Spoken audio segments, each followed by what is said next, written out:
Queridos amigos, iniciamos nuestra jornada y hoy la Iglesia, en ese camino pedagógico que nosotros asumimos para llegar a nuestra santificación.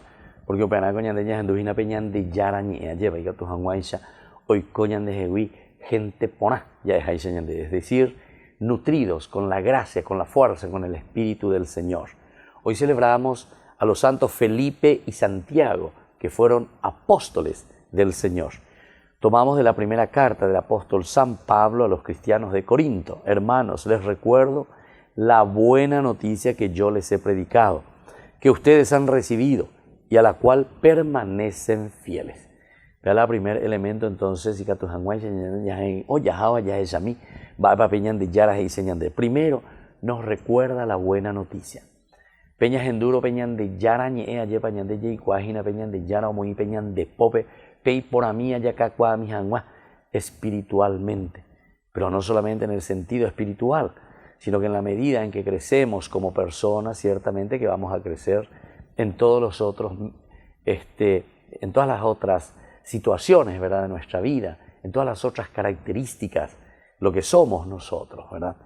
Y entonces dice, por esta gracia, por esta buena noticia, ustedes verdaderamente han sido salvados. Si la conservan tal como yo se lo anuncié, pero de lo contrario habrán caído en vano.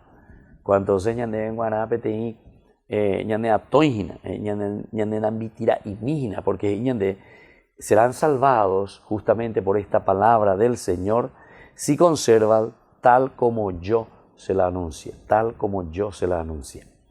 Porque algunas veces pues, lleva la gente os cambiase el mensaje porque dice me siento inspirado por Dios.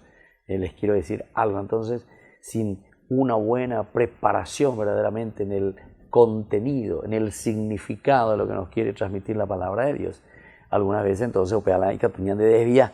Por eso dice, si la conservan, tal como yo se las anuncié.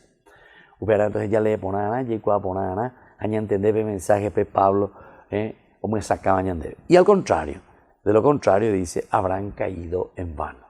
No queremos caer en vano, queremos crecer, queremos ser buenos cristianos, queremos ser santos. El Padre, el Hijo y el Espíritu Santo. Amén.